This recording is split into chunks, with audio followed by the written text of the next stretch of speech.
Greetings, and welcome to Stuffology. We're two old friends sit around and talk BS, Beatles stuff, on a track-by-track basis, pretty much for the sake of it. My name is McQuarrie, and I'm here with my co-host, Andrew Deacon. Say hi, Andrew. Konnichiwa. Lovely. How are you doing? I'm good. Thank you very much. The sun is shining, the sky is blue, and you could finish that next bit for yourself. How are you? Yeah, I'm all right, thank you. A little weary and slightly jet lagged, but otherwise I am good. And how many days have you had to get over your jet lag so far? Four. Okay. Hopefully you're very much coming through the other side by now. Otherwise, we're very worried about you in the aging process. No, I'm getting there. I'm getting there. It's definitely harder to get over jet lag as the years have ticked on by, but this hasn't been too bad. I've been traveling from the east back to the west, which is the least hard part of it. I had to think about that, but yes, that's right. Yes, yes. Well done. And jolly good internal rhyme going on there as well. Thank Um, you. yeah. Yeah, uh, this is such a fun part of this recording process, and I know that the Beatles are just like totally fab man in it, and that even the early stuff, I think we said in the early stuff, it's still better than an awful lot of what's been going around at the time, and also you have to have the early stuff to get to this stuff. But the kind of songs we're talking about at the moment just make this even more of a pleasure, dear listener. Do you agree? I very much agree. Yes, I mean, let's just get the inevitable bit out of the way because this episode we are talking about And Your Bird Can Sing. But yeah, no, I completely agree. I think this is it's just we just keep hitting songs which are just like, oh well, this is great. Oh well, this is great. Oh well, this is great, and it makes it such a joy, such a pleasure to be able to listen to. It's hard not to it's hard not to love a song like this. But before I say any Yeah. more, what do you think of it? Well, it occurs to me that actually this is a question we could throw to our highly valued listenership. Actually, I wonder if it comes that energy enthusiasm comes across in the discussions, because I'm sure there have been some songs on some of the previous albums where it's been a bit of a slog, because we felt it's been a bit of a slog to get even like a 20-30 minute episode out without too many diversions. But in my mind, so we're talking about And Your Bird Can Sing, and whatever Lennon said about it later on in life, this to me is the sound of a band who are comfortable with each other, or happy with each other in the studio, who are just enjoying the process of making music and making great music. And the thought occurred to me this morning that if you sort of take it and compare to a song like Glass Onion from the White Album, which is also perhaps not as upbeat, but also a little bit of the, sort of an up tempo rocker. On that, John just sounds so world weary and tired.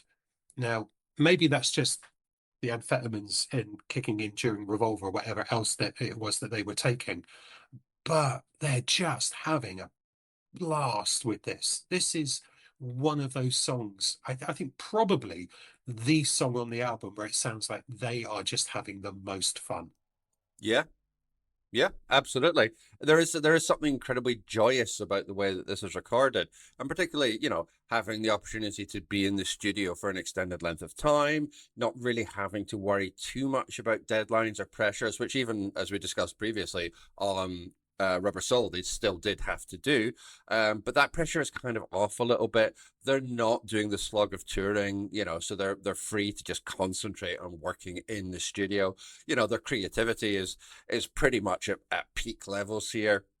And there is just an infectious joy about this song, which is, hard to escape. There's something incredibly uh, just lovely about it. And Lennon has been dismissive of this song, but it's Lennon. Of course he has, but it's also a little hard to imagine why he would be that dismissive about it. I mean, it's an interesting lyric, which is open to a multiplicity of interpretations, and I'm sure we'll touch on a little bit of that later on. It's got those two guitars. I mean, guitars have almost never sounded better than they do on this track. Like everybody is contributing something really worthwhile. There's a great little bass line going on. Ringo's doing his thing. It's just a really excellently put together song. And I think it's one that doesn't maybe get quite as much attention, even, from other songs in Revolver. I think it sometimes gets a little bit lost in the shuffle, and that feels like a terrible shame because yeah, it's just a real slice of joy. Yes, and yeah, the lyric is an interesting one because I mean people have so many theories, and I just think most of them people are up their own backsides. Really, and I think loads of people have gone very big on the word bird, and they've Yes. come to all kinds of conclusions because you know bird. Oh, birds can be in a cage. Oh, bird could also be referring to a woman. Let's think about some of the women who were around. Ah, oh, yeah. And we end up on all sorts of things about like Marianne Faithfull, bizarrely. And you just think, oh, for goodness sake, folks. So I think actually this is where there's another comparison with Glass Onion, because it's a lyric that can mean both everything and absolutely nothing. And as you will know, because I talk about it almost every single episode, the best pop lyrics kind of have that feel to them where actually, do you know what? The words just sound right. And the words here sound right. You say you've seen seven wonders is a fantastic line, and it means nothing. And yet to some people, it's going to mean a whole heap. And as a result, all kinds of people are going to get all kinds of emotional responses to this song. Good on them. Good on them. But I wonder exactly if this is, talking about the caged bird and treatment of women and all of that sort of thing. I wonder how that tallies in with it being just so joyously up tempo and fun overall. I think if there's one thing you can say about this lyric is don't overthink it. Yeah, I don't think it's a lyric that needs to be overthought. And I don't get the impression that this is one that John Lennon necessarily put a great deal of thought yeah. into. I suspect that might be why he's quite dismissive of it, because even although musically it's fantastic, like the lyric isn't something that he maybe poured a lot of time into. Again, even in contrast to like Glass Onion. Glass Onion is specifically constructed to confuse people or to lay down all these false clues and to have this kind of metatextual deconstruction of mythology and blah blah blah blah blah. That's not the case here. That's visibly not the case here. So I think, like particularly like in the middle eight, like when your prized possessions start to tear you down, look in my direction, I'll be round. It's like, yeah, when you're tired of your life, come and find me. It's not a really complicated kind of thing, but it works. And particularly, again, the choice of phrasing, oh, your prized possessions. It's not, the stuff or your life or blah blah blah. And it's just a lovely little phrase. And if you want to put a light emphasis on that, like sort of being slightly anti-materialistic, okay, sure, maybe. But I don't know that you can necessarily go a lot further than that. And I think that's sort of generally the case all the way through it. It's not. I mean, I suppose the other lyric, if you want to talk about birds, that you could sort of reach for in this song is something like Blackbird. And again, Blackbird quite is very specifically constructed and obviously something that Paul McCartney put a lot of time and energy into. Whether you think it's genuinely about the civil rights movement or not, we'll get to that conversation in a few years' time. But regardless, like he's clearly crafted that lyric in a way that I think probably this lyric isn't crafted. But I don't mean that in a pejorative way, because like you said, like there's lovely expressions in this, there's a great turn of phrase, and it just works for the song. So there are some distinctly clever features in it. He's certainly using language in a much more metaphorical way, Mm. which I think is one of the reasons why it is open to interpretation. So in the first verse, tell me that you've got everything you want. So got being used in a particular sense there in terms of ownership. And your bird can sing, but you don't get me, you don't get me. So get there being used as ownership and being used as understanding. Nice. And that is a really kind of clever way of playing that off. And we've got, you say you've seen Seven Wonders and your bird is green. Well, the green can mean different things in terms of color connotations. I don't see that as being, oh, yeah, you've seen Seven Wonders and you've also got a bird that happens to have green feathers. You know, so he's he's doing different stuff here, and I think that's one of the reasons why I like it without needing to know what it means. The fact that there is that element of mystery, that element of metaphor, that sense of playfulness, even to the point where in the last verse, then we've got you tell me that you've heard every sound there is. By the way, in which line the most amazing falsetto, isn't it? Oh And God, your yeah. bird can sing, but you can't hear me. And here there could mean different things as well. So whether it's like semantically semantics, or whether it's physically not being able to hear. So I think for the first time, quite possibly for the first time, I'm able to sort of go and get my lapsed English teacher's head on and really go to town and thinking about the way in which this lyric is constructed as being really, really clever in terms of the choice of words. But you know what? I'm not going to read anything into the overall meaning of it, because I don't see that there is that consistent pattern. If you do, that's great. Knock yourself out. Have your own emotional response. I just really like the choice of words, and also akin to that, I really like the way he sings them. So I'm going big on Lennon on this one. Well, that's unusual for you to be praising him as a vocalist, but Yeah, also like I agree. I think he sings this incredibly well, and I mean, famously, there's the take of this song where everybody kind of breaks down in laughter and giggles, and they're clearly stoned off their tits or whatever. But it's terribly charming to listen to the first time round. I'm not sure it really elucidates anything about the song, but it's delightful to listen to. But it does give that sense of infectiousness that existed in the studio, and how hard they're trying to just stay the right side of cracking up in order to yeah. get the recording made. And I think that does really come across in the way that John Lennon sings this. Like, you can hear how much pleasure he's taking, but you can hear that, I think, from everyone in the band. I think everybody is just clearly having an absolute ball throwing that together, and the energy is infectious. It comes out the speakers at you. You know, you can't help but get swept along in it. But key to that happening is the way that Lennon sings it. He's really, really like delivering on this. But like you mentioned that falsetto in the third verse, like that's an amazing little moment. It's just like it's such a tiny thing, but just like, oh my god, it just gives that little third verse somewhere else to go. It gives it something extra, that little push, and it's just glorious. So yeah, I mean, I think Lennon deserves all the praise for his vocal delivery on this one, but everybody deserves praise on this one. And even the title as well, and your bird can sing. There's an element of, deliberate confusion about that. Because I mean, before we've had "and I love her," but you can imagine what the first part of that sentence is. Whereas with this one, "and your bird can sing," when you're in the record shop and you're picking up the vinyl or the cassette and you're looking at the track listing and you're looking at all those songs that you've not heard before, alongside the likes of Yellow Submarine. And you just can't imagine what that song is going to be like on the basis of "and your bird can sing," because you're trying to picture in your mind what the first part of that sentence is. Now, obviously, when we get to the song itself, it's the most repeated line. I think it appears 3 times in the song, so you can therefore understand from a practical point of view.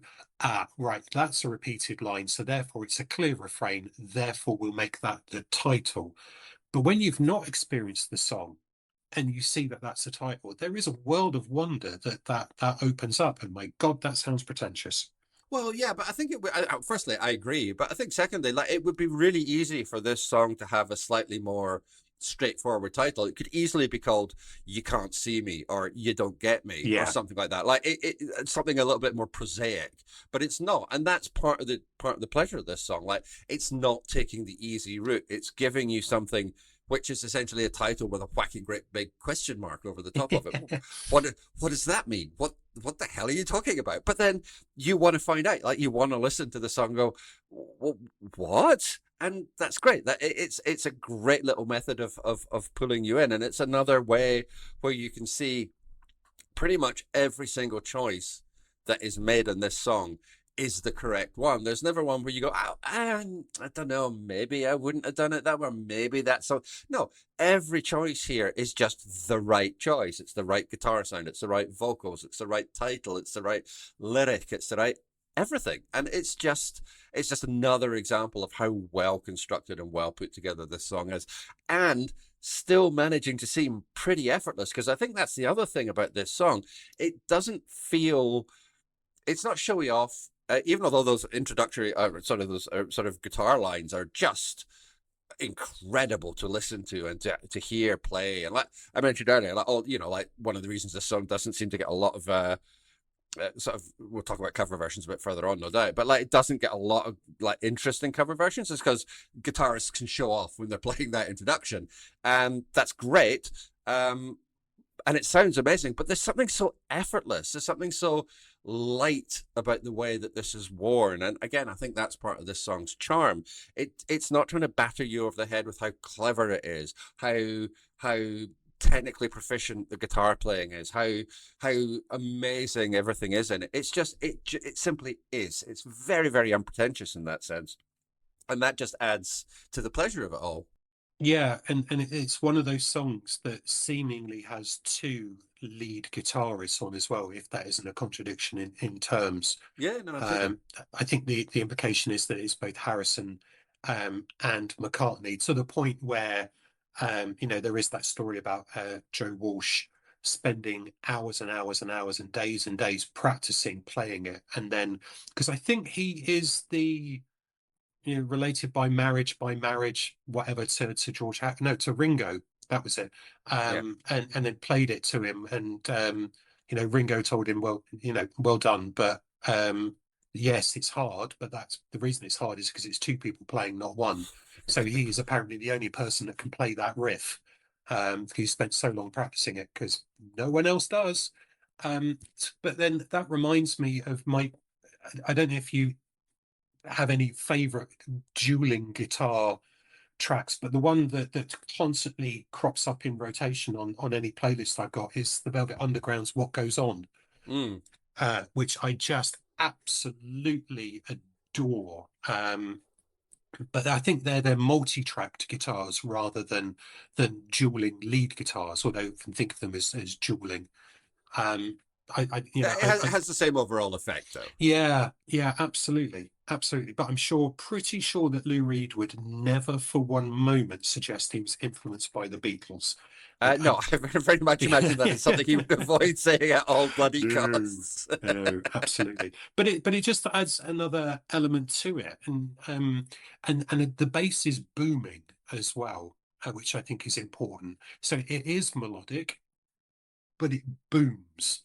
And again, it's completely in fitting with the song, because there is a version of this, isn't there, that sounds a little bit more birdsy. Ooh, birds. Ooh, aren't they being Yay. cheeky? It's a bit more jingle jangle, which is a little bit slower and just nowhere near as good.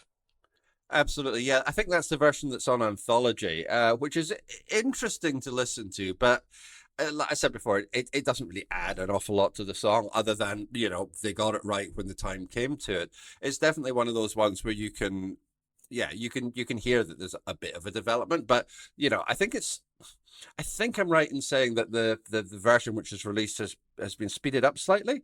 So it's Okay. slightly higher. The key is slightly higher, and that gives it that extra little sort of jump. It gives it that extra drive to it, and it makes a big difference. But yeah, the Jingle Jangle version is fine, but relatively unremarkable. But the version that we get on the album is truly remarkable. And I think that's just quite a good indication of, it may be familiarity. It's the version that we've heard and we've lived with, but so many of those versions that you hear on Anthology, I've not spent a lot of time listening to them, but every time I do, I kind of go, "Oh, that's all right." But you can see the development. You can see how they got from there to there, but you're pleased that they got from there to there. Yeah. Admittedly, I'm sure there have been quite a few of those alternate versions that they would have then put the production effort into in order to make them sound a little bit more like the finished product we've got. But I'm not sure I've heard many where I thought I would rather have had that on the album. Yeah, I'm very much of a very much of a similar frame of mind. You'll be unsurprised to discover. And like you mentioned, McCartney's bass line there, and this is another song and indeed another album where you can really see the dividends of the fact that he's moved on to Rickenbacker bass rather than the Hofner, because it's got a much deeper tone. It's much clearer. You can really hear what he's playing. So we've got a great, lovely little melodic bass line here, and it's much clearer because he's doing it on that Rickenbacker. And again, with that version on Anthology, it I mean the bass is still there, but it's just not it's Mm. not got the same punch. But then again, when it comes to it, when it's being properly produced, suddenly it's up there, and it really makes all the difference in the world. And I think the development of the Beatles sound, particularly across kind of this period, as they move far more into the studio and they move far more into using, I mean, not when I say different instruments, I mean, yeah, like replacing the Hofner with a Rickenbacker, or Lennon ditching his Rickenbacker six string and playing like Epiphones or whatever. It makes a really, really big difference to the sound. I've got a whole speech about collage and stuff that I'm saving up for when we do tomorrow, never knows. But that's a separate thing. But it really makes a big, big difference here. And it's really, I think, important to take note of the way that is influencing the sound at every single step of the recording. I think one of the yeah, to again show that it's not just about the sound, but about the choices that they make. One of the most impressive things about this is 2 minutes 1 second, Yeah, and they it's pack astonishing, isn't so it? much into it. And when they you could imagine that 10 years later a band coming up with this song could have made it into 4.5 5 minutes, two guitar solos, keep that going for ages. Yeah, let's write some more lyrics. And yeah, it just doesn't need it. It feels, and I mean this in a good way, it feels longer. It has such presence. It fills the room when you listen to it, that it feels so much more substantial than a 2 minute pop song. But it also, the way it ends is just so absolutely perfect. And that it comes to a halt, because it just feels like this juggernaut, and it puts on the brakes and then it stops and then it leaves it for, there's nothing fancy about it, but it's just so effective.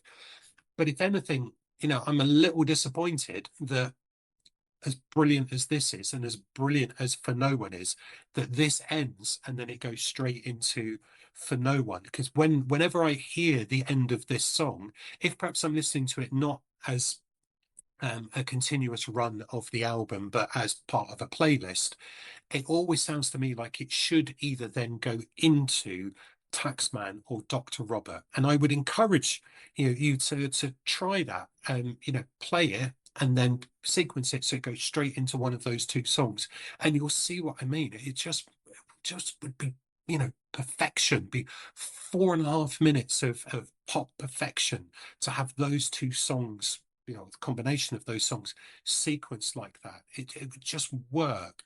Not that it doesn't work going into For No One, but it just, it kind of just delays that extra gratification in my mind. Damn you, Beatles, for picking a 9 out of 10 transition rather than an 11 out of 10 transition. Well, it says something about that conclusion, that it is open ended enough that you can easily imagine sequencing it into something else. I love. You'll know this from because you've known me for many, many years. But I love putting together, back in the day, mixtapes, mixed CDs, and now playlists, Mm. and sort of using that as a way of kind of recontextualizing songs, or hearing them in a different context, or yeah, just picking ones where you think, oh, actually, let's have this one flow into something else, or let's have this one sequenced against something that it would never ever have been put next to, and see how that turns out. And it's a really interesting way of kind of getting a little bit more juice out of the material that you love, not just for the Beatles, but for any band that you love.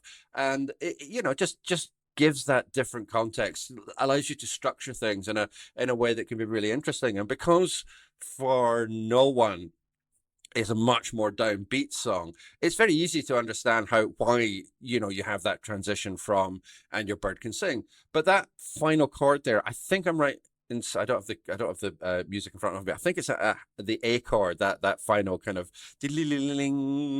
but it's so open that it can go into almost anything, which makes it a great song to be able to throw onto a playlist and then just see where it takes you. So yeah, absolutely. No, I couldn't agree more. And I haven't listened to it, I don't think, going straight into Dr. Robert, but I will do. And if I remember next episode, I shall report back on what I think.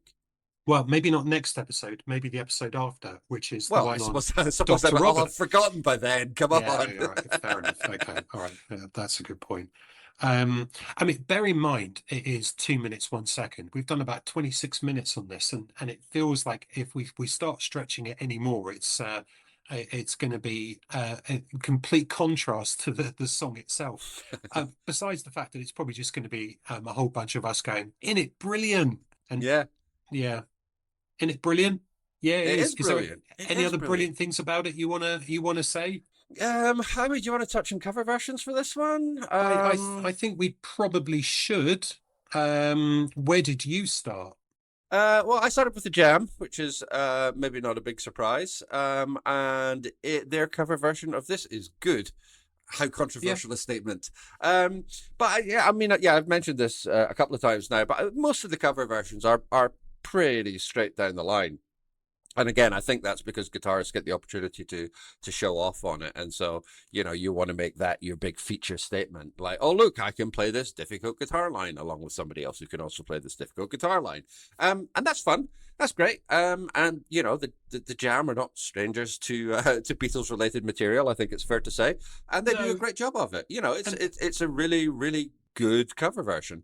I think um the fact that Weller can sing in a similar kind of downbeat way to Lennon makes it pretty effective. So it does work. I've got a feeling it's only a demo. I don't even think although it's on their B-sides and demos album extras, I don't even think it made it to being a B-side. And it kind of feels a bit like it as well. It is quite rough and ready, but Yeah, yeah, you for know, sure. it works. It's absolutely fine. Um, I mean, there are obviously lots and lots and lots of bands who've done this, and you are right in that there's nothing that is startlingly original that crops up. I mean, even you'd have thought that Beatbugs and Regina Spektor would have offered something particularly different, but it doesn't really. I mean, it's perfectly fine, but it doesn't really. The Matthew Sweet Susanna Hoffs one is okay, Yeah, but yeah, it's all not right. It does not that didn't take my breath away, I've got to say. not particularly exciting. No, and I apparently, according to secondhandsongs.com, the best rated cover version of this is by Guadalcanal, Guadalcanal Diary, which is also the name of a war film that was made, I think, about 1942-43, which actually was on Film 4 here in the UK a few weeks ago. At the minute, I work 4 days a week, and Thursdays is my day off. And sometimes on the Thursday afternoons, I find myself watching old classic movies on Film 4, and Guadalcanal Diary was on. And it's quite interesting in the sense that it was filmed during World War II, and it was about Guadalcanal, and so I wasn't quite sure that the Americans were making as many war films during the war, perhaps as the British were, particularly about the Pacific Theater. And it's not a great film, but it's an interesting film. It's in its contemporary nature.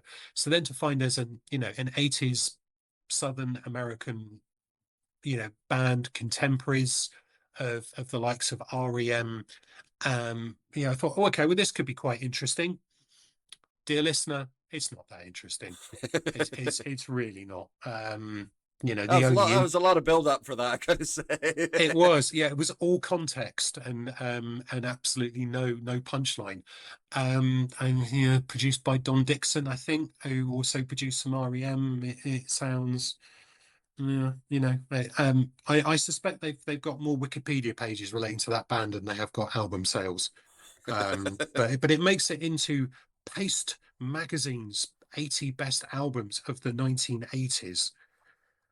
Um, yeah, but Good. I'll be um, honest. I've never heard of them before we started this recording, so I have no opinion to offer on this whatsoever. no, and isn't that interesting that neither of us had really? Yeah, And given yet, that that's a scene that both of us have read a bit about and like and yeah, have enjoyed over the years. Yeah, it's kind of weird that that's not a name that's come up because it would stick in the mind if it drifted past. but I mean, it is an 80s album list that is skewed towards American music with some British exceptions. There's a Depeche Mode album in there. Waterboy's Fisherman Blues is in there. Which I really like, but perhaps not as much as This Is the Sea. Talk Talk Spirit of Eden, which frankly it'd be the album I'd be buried with alongside Peggy's Suicide, maybe. I mean, I shall take note of that. it's got scary monsters in it. I mean, I think, well, okay. I mean, yeah. I think Opinions out, and then there's a Squeeze album in there. So there are some British albums. There's a couple of U2 ones in there. The Pogues make it in, but so did Dire Straits and but I suppose Brothers in Arms. Anyway, so basically, it's not anything really other than a few kind of indie picks alongside some big hits. I wouldn't necessarily say there's anything controversial about it, other than the fact that I'd never heard of Guadalcanal Diary. But there you go. Interesting. But I couldn't get all the way through the cover. But the one, and I think this one has some relevance for us, dear friend. About 2011, Elvis Costello went on tour and he did this set that was a big wheel with and each segment had a song in it and he would spin the wheel, he'd get people to spin the wheel and then the band would play that song. And one of the songs on there, I think one of the few covers, not one of the only covers, one of the few covers on there was And Your Bird Can Sing. And there are quite a few clips of him singing it. And although it is, I think we would probably say a fairly straightforward cover of it, it's really good because Okay, nice. he has all the fire and venom. You could imagine that being Lennon standing there, which is not an association that's too distant, bearing in mind people were quite excited about all the songwriting that he did with McCartney because finally there was someone writing with him who would be a little bit ballsy, a little bit Lennon-esque in terms of standing up to him. Which I think he did, but I don't think it did him any favors in the long run. But yeah, I think people should check those out. There's enough clips on YouTube, and make sure you pick one of the live versions that people have filmed from 2011 rather than there's something called the Birdsong Project, which also has Elvis Costello. I don't know if it's a remixed version of him doing And Your Bird Can Sing, but it's really not the same at all. It's a very different kind of version. Go for the live version. You won't regret it, unless of course you do, in which case, sorry, you can have your money back. Yeah, not much we can do about that, really. Okay, let's Yeah. go. Yeah, I haven't. I must admit, I didn't come across the Elvis Costello version, so I will definitely check that out. Yeah, and I think again we need to just remind ourselves that I think people perhaps are a little bit intimidated and have done a version of the song because they don't know how to do a different version of the song. They don't know how to do the song without that guitar riff, which is interesting. And I was reminded of that because, of course, as we all know, except for you, JG, the greatest cover of a Beatles song is coming on the next album. And actually, there was a version of that song played on the Stephen Colbert show, I think it was last week. Okay. I forget. Oh man, alive! I forget. They are actually two people that I think I have heard of. But what struck me as interesting, and I think it's worth saying now because it fits in with this, although we will mention it in a few months' time. The cover version was not the cover version of. It's with a little help from my friends, in case you haven't worked that out.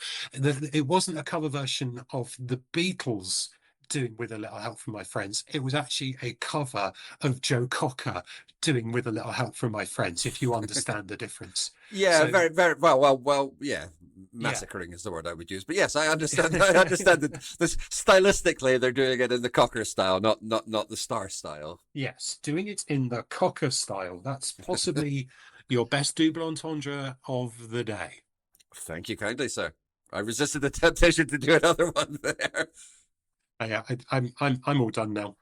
Okay, good. Score, please. 9. 9. Yeah, I really like this. I can't think of many reasons to dock it points other than the fact that it's not Golden Slumbers. Okay, that's a good reasoning all round, and it's reasoning I am also going to follow with precisely the same number. I'm also going to give this a 9 as well. Lovely. We'll wrap up there. Fabulous. Thank you. You can really get a hold of us. You can contact us by email. We are BeatlesStuffology@gmail.com. Please let us know if our energy and enthusiasm has wavered on any previous tracks and whether that is related to the content of the track as mentioned earlier.